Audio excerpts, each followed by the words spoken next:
Enrique, yo camino a la santidad. Sí, estás en el programa del venerable Enrique Yo, donde en Radio Amadeus 91.1.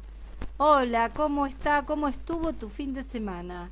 Me imagino que con muchas ideas para transmitirnos a nosotros y que podamos conocerte y que podamos saber también cuáles son tus propuestas que tenés para dejarnos con el programa Enrique Yo Camino a la Santidad. ¿Tenés propuestas? Mandalas al 1130 98.000. Nosotros vamos a estar escuchándolas y te vamos a estar convocando. Si tenés propuestas, al 1130 98.000.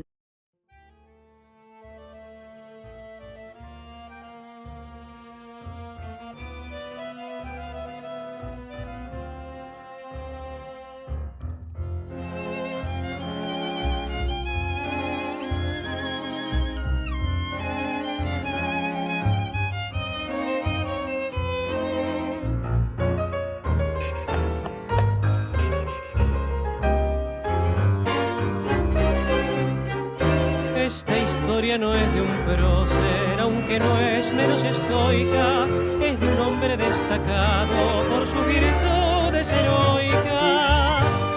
Su madre se fue muy pronto, legándole una fortuna de amores y fe bien hondos, mamados desde la cuna. Obrando no tuvo rival, la ambición no lo enredaba, enfrentando siempre al mal, atenciones prodigaba. Sangre de obrero en tus venas, para la gloria estás listo. Todos somos tus hermanos, hermanos tuyos en Cristo. Por el ojo de la aguja no pasan los dromedarios, palabra de un Dios que anuncia que el cielo no es para otarios. Si el rico niega su tierra, que le queda ya de humano voraz, convertido en fiera.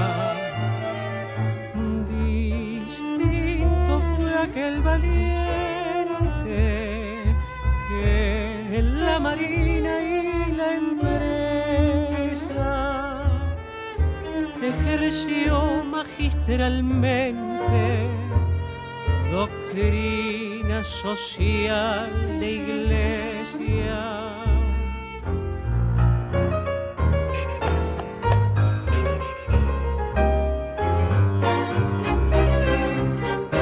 Renunció al cargo más alto, conminando a don dinero, con pasión noble de santo, que se someta al madero. Del ruin desempleo odioso salvó a la cristalería, gran logro fiel y piadoso de quien más la protegía. Planteó estrategia genial y los gringoamericanos, admirados por demás, le estrecharon ambas manos. Sangre de obrero en tus venas, para la gloria estás listo. Todos somos tus hermanos, hermanos tuyos en Cristo. Misterioso es el destino, no entiende nuestros quebrantos, parece amparar cretinos y mete justa a los santos. 200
Enrique Yo vivió su vocación profesional con una profunda dimensión espiritual.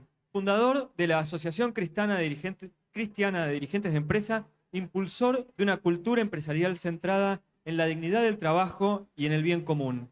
Yo será próximamente beatificado por la Iglesia Católica, convirtiéndose en el primer empresario beato del mundo. Estamos en esta entrevista, en este diálogo, con Nuncia Locatelli y Cintia Suárez, amigas de la casa porque ya han venido a hablar de Mamantula, pero ahora vamos a hablar de Enrique Yo y de su libro, que lo voy a mostrar a cámara, Enrique Yo, el apóstol de los empresarios. Y vamos a tratar de conocer un poco más de la vida de esta figura, se los devuelvo, gracias, de la vida de esta figura que es, por lo menos, singular. ¿Quién era o por qué hoy ha cobrado tanta vigencia Enrique Yo?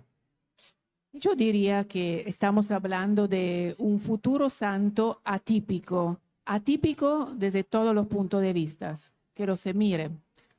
Primero, porque vemos dónde nació. Nació en un hotel, el Hotel Ritz de París, que es, bueno, me gustaría ver cuántos santos han nacido en un hotel de esa categoría.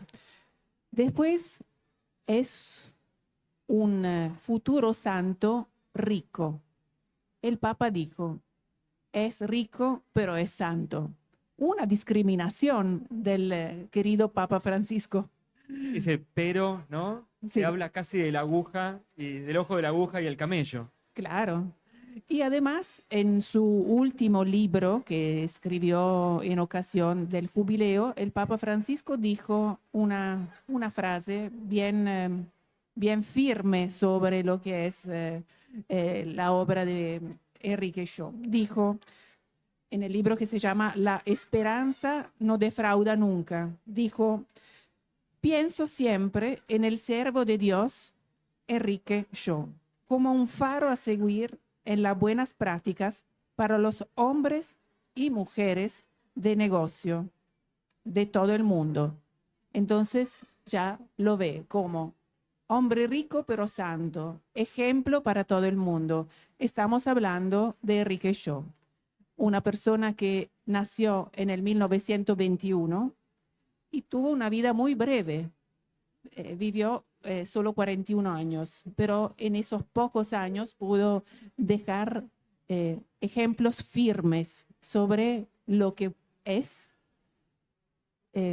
un camino que tendrían que seguir los hombres de negocios y también como padre de familia. Recordamos que Enrique Yo tuvo 9 hijos, entonces es empresario, padre de familia y hombre de fe. Esas son las 3 cosas que lo definen en un punto más específico, obviamente hablando de él. Gracias. Y Cintia, en este caso, Nuncia decía, empresario y hombre de fe. ¿Cómo se viven esas 2 dimensiones que con el pero de Francisco parecería, ese adversativo que aparece ahí, parecía que se fueran imposibles de convivir? Bueno, encontramos una figura de un hombre que logra traer en el mundo empresarial, en el contexto que le tocó vivir, empieza a incorporar sobre todo beneficios para los trabajadores. Y lo hace desde la perspectiva primero de padre de familia, porque piensa en la necesidad de un salario familiar, que un trabajador necesitaba un ingreso mayor que una persona, que un hombre soltero. Entonces empieza a trabajar en esa perspectiva. Y además, como, bueno, él estuvo a cargo de la fábrica Rigoló, la fábrica de vidrio, muchos recordarán los famosos platos irrompibles. Bueno, eso fue del tiempo de Enrique Yo, que además se perfeccionó en Estados Unidos para poder traer esa cuestión del vidrio y que sea accesible. Y además influenciado por la doctrina social de la Iglesia, también la Rerum Novarum, que está siendo en este momento tema también por el Papa reciente León XIV, Enrique aplica ese aspecto cristiano al mundo empresarial, algo impensado en 1950, 1940, algo impensado. Entonces él pone esa sensibilidad humana, pone en el centro de la empresa a la persona, al humano, y también busca, de cierto modo, proteger, digamos, evitar los despidos masivos de los empleados. Él, ante una situación puntual en la empresa, decide privilegiar el puesto de trabajo antes que la rentabilidad, algo que también en el tiempo de hoy parece imposible, ¿no? Y como hombre de fe, bueno, veremos también que es una persona valiente con su fe, también de alguna manera hace una evangelización adentro de la empresa, pero no con la palabra, sino con la acción. Hay una linda anécdota que contamos en este libro, que había una persona en situación de calle que se ponía siempre a dormir en la empresa, en la puerta de la empresa. Entonces Enrique Shaw un día fue y lo llevó, le ofreció no solamente comida, sino que también le ofreció un baño, bueno, cambiarse la ropa. Y este hombre a los pocos días volvía a la situación de calle, pero él tenía una convicción que quería salvar a esta persona. Entonces logró ver la persona en un contexto donde todo es utilidad, donde todo es ganancia. No, él privilegiaba el factor humano, y eso lo tenía también por su carisma, ¿no? Ya por ser una persona fuera de lo común en vida. En las calles de Buenos Aires un hombre de fe caminó, con el alma llena de Cristo y un corazón que no claudicó. Enrique Shaw, un noble ejemplo de un cristiano trabajador, que entre vidrios y oraciones su destino iluminó. Ruega por Argentina, ruega por nuestro querido Perú. Enrique valiente, padre de 9 marinos creyentes, empresario con fe y con honor, en la Recoleta descansa sereno, pero tu ejemplo sigue vivo hoy, como un faro que alumbra el camino de los que buscan la luz del Señor.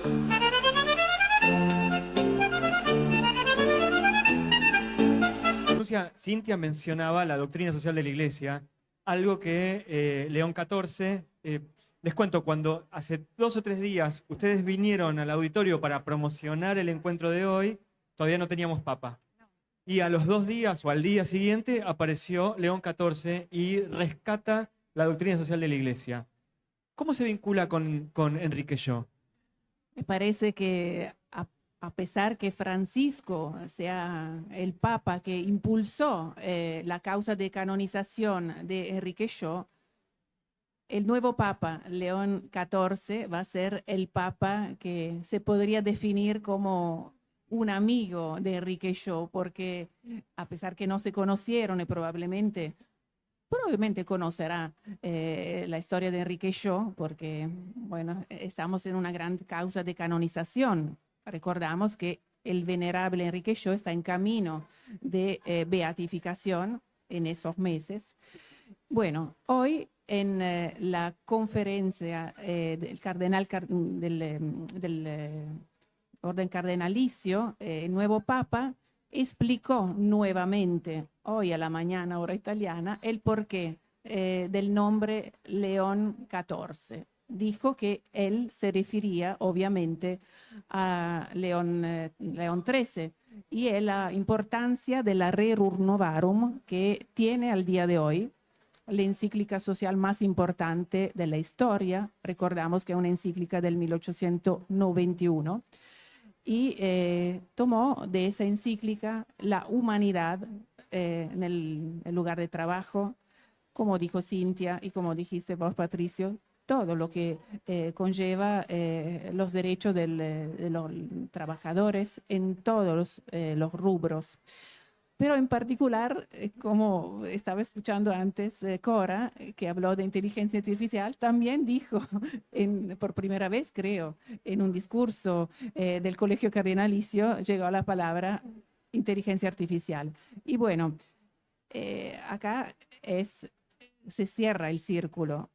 Nuevo Papa, Rerum Novarum, el nombre que se tomó obviamente del Papa que escribió esta encíclica, y Enrique Shaw, que basó toda su doctrina, su pensamiento, su accionar, en particular su ejemplo de vida, basado en esa encíclica tan importante. Y después, obviamente, leyó muchas cosas de la doctrina social de la Iglesia, leyendo otro tipo de autores, obviamente.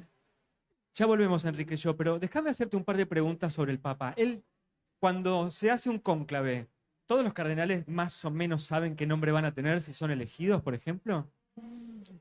Esa cosa no la podemos saber, yo creo que sí, porque el Espíritu Santo es lo que elige el Papa, pero también sabemos que hay una gran componente de conocimiento, política social, política mundial, que también eligen cuál es el hombre que tiene la capacidad de guiar una iglesia que obviamente en camino, pero un camino difícil. ¿Y se te ocurre una continuidad entre Francisco y León XIV? A mí se me ocurre un gran camino juntos, además hasta el hermano, uno de los hermanos de Prevost, John Prevost, dijo, para mí es la persona que seguirá el camino de Francisco. Y si no lo conoce su hermano, con el cual dijo, habla prácticamente semanalmente con el hermano, ¿quién lo puede saber más? Pero creo que sí, es una persona muy cercana, se encontraban todas las semanas, obviamente, porque es prefecto del dicasterio de los obispos y es un dicasterio muy importante en el Vaticano, entonces tenía una vida muy cercana a la del Papa Francisco y el Papa Francisco lo eligió muchas veces.